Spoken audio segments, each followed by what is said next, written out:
Welcome back to Basic Mathematics. In this video, we're going to be taking a look at percent notation. Percent notation is the third method that we will be looking at this semester for describing values that are smaller than 1. Fractions are the most natural way of dealing with things. We've seen previously that you can use decimal numbers to denote fractions. Decimal numbers also give us an advantage of giving us a tool for denoting values that can't be written as fractions, although that's not of too much importance in this course. And percent numbers kind of fall somewhere between the two. Working with percentages will allow us to use a lot of the problem-solving language that we developed with fractions, but will give us some of the convenience that decimal numbers have as well. So without further ado, let me get my head out of the way and let's dive in really quickly.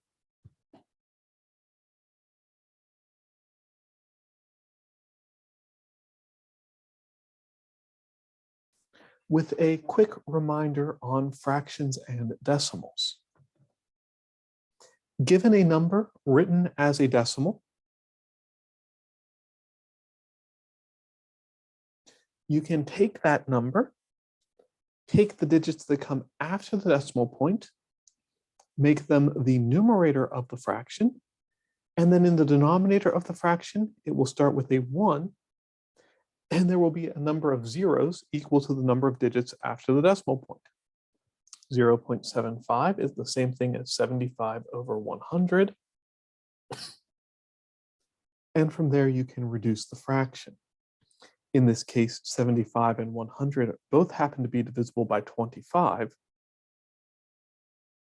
reducing this fraction to 3 over 4.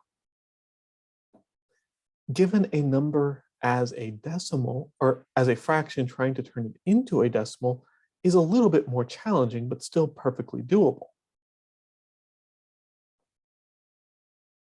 If I start with a value like 5 over 8, I can write that out in long division. 8 goes into 5, which of course it doesn't. But since I want this to be a decimal, I put a decimal point in and tack on a 0 at the end. 8 fits into 50 6 times. 6 times 8 is 48. Subtract that off, you get 2. Tack on another 0 so you have a digit to drop down. 8 fits into 20 twice. 2 times 8 is 16. Subtract that off, you get 4. Tack on one more 0. 8 fits into 45 times. 5 times 8 is 40. Subtract that off, there is nothing left. Lift our decimal point straight up. And the fraction 5/8 is equivalent to the decimal value 0.625. There are two ways of representing the exact same portion.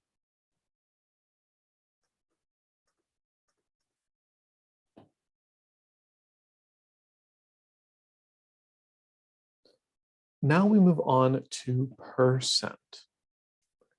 The word percent literally gives its definition.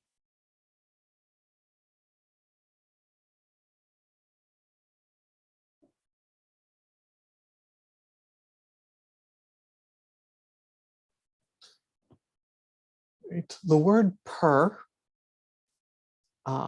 we talked about when we were talking about ratios and rates. Technically, the root word per is out of, but very often it's used to mean divided by. For example, if you're calculating a speed, you take miles, divide by hours, and you get miles per hour.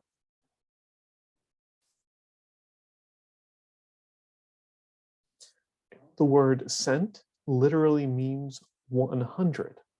Right? A century is 100 years. And if you get 100 pennies, 100 cents, you make $1. So it's a word that you've seen before and may not have thought about. Those root words, per cent, literally means divided by 100 or out of 100. And that definition is exactly how we deal with percentages. If I have a number like 28%, I can rewrite that as 28 divided by 100. Just like with the last example, we can then reduce the fraction. In this case, 28 and 100 are both divisible by 4, leaving us with 7 over 25. Depending on the percentage value in question, sometimes this is easier or harder to see.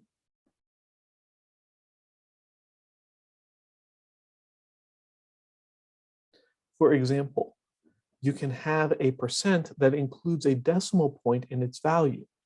3.25% is 3.25 out of 100.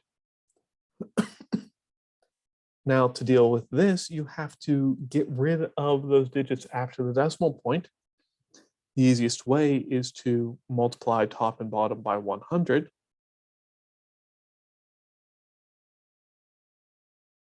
Giving me 325 over 10,000. From here, these numbers are both divisible by 25.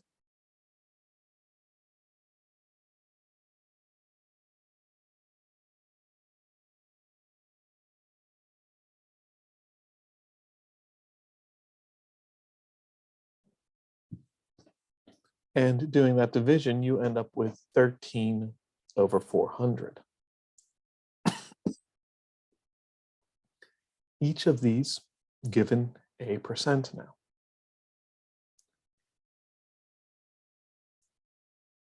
The work between percents and decimals tends to be even more straightforward.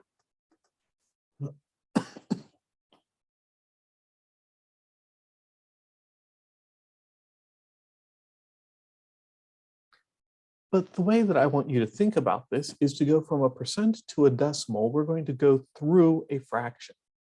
27% is the same thing as 27 over 100. And if you divide that out, you get 0.27. You've probably run across at some point in the past someone trying to explain to you that to convert from a percent to a decimal, you move the decimal point over 2 places. And that's exactly what happens. But I think it's worth taking the time to make sure you understand why that happens, in addition to that it happens. Sometimes that's a little bit tricky to see when you have larger or smaller percents, but if you have a decimal point in the percent, it becomes even easier to see what's happening. For example, 48.6%, move the decimal point over 2 places, 0.486. If you start off with a very small percent, sometimes it's a little tricky to see how that's supposed to work. For example, 7%, if I move the decimal point over 2 places, well, there's no second place.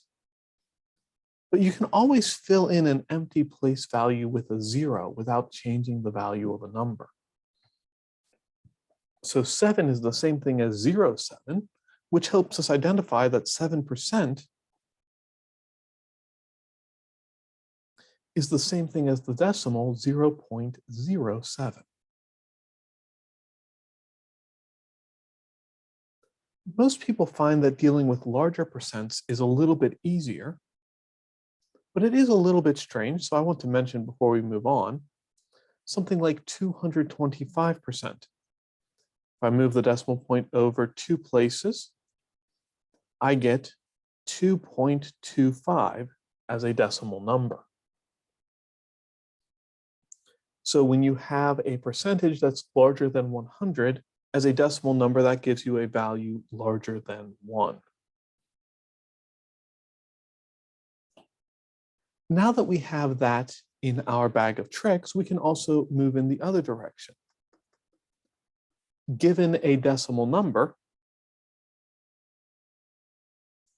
we can move the decimal point 2 places in the other direction and write, for example, 0.39 is 39%.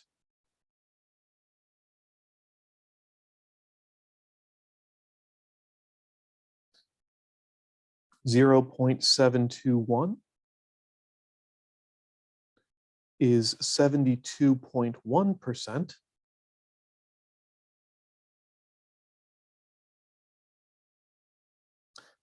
0.4, here again, we run into that weird issue of there's no second digit. And here again, we can fill in an empty place value with a 0 to get that 0.4 is 40%.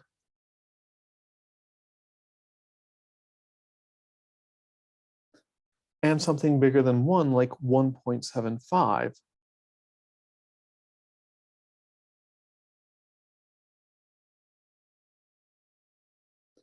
is 175%.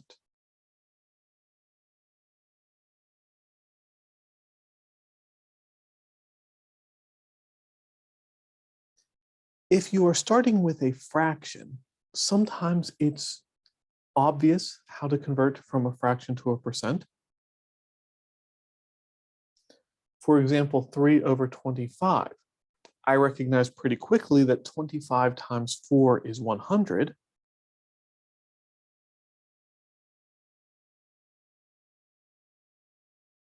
And I can find that 3/25 is 12%.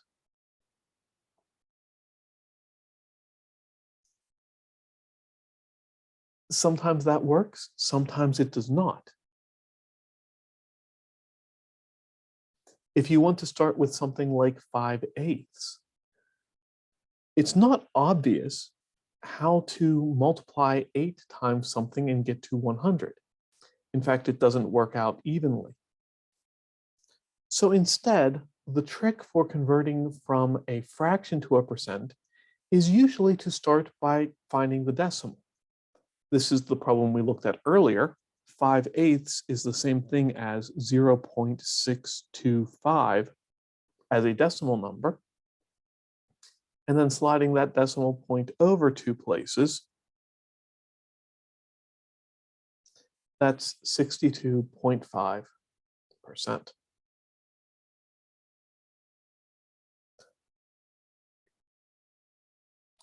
The process of converting a percent to a decimal or a decimal to a percent is fairly straightforward on its own. The process of converting a decimal to a fraction can sometimes be tedious, and from a fraction to a percent very often is tedious. Between decimals and percents, I expect you to know those offhand. Between fractions and percents, not necessarily. But there are a couple of fractional values that I do expect that you can recognize at a glance. This is the same set where being able to recognize the conversion between a fraction and a decimal is very useful.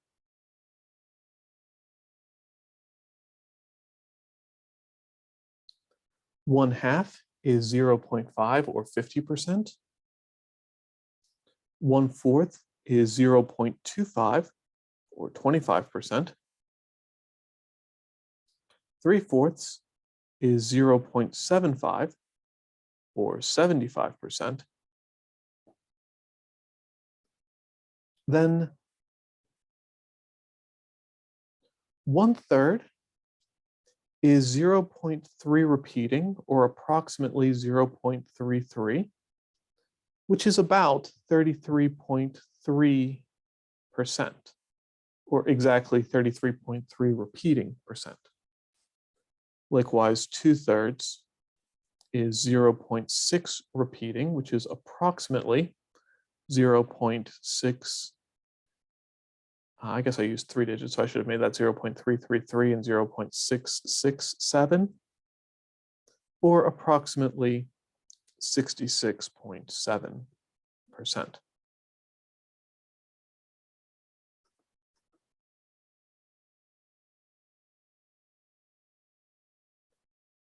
One-fifth is 0.2 or 20%. Two-fifths is 0.4 or 40%. Three-fifths is 0.6 or 60%. And four-fifths is 0.8 or 80%.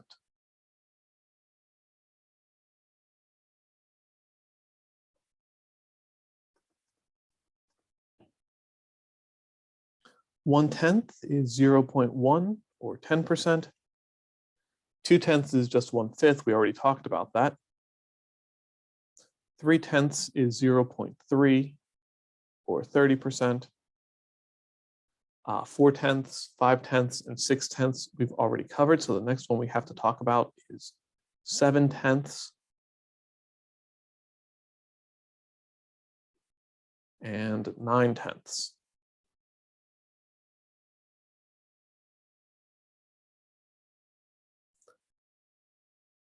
And then I'm going to just quickly mention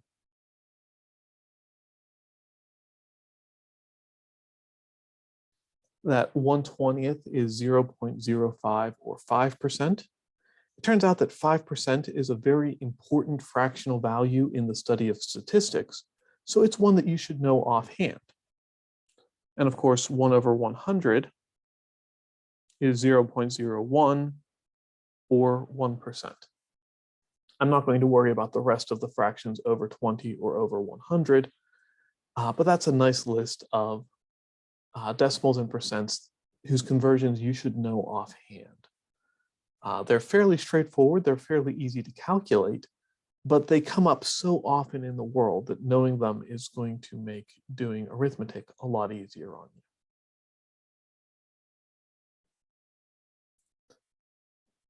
With that, I'm going to wrap up our discussion here.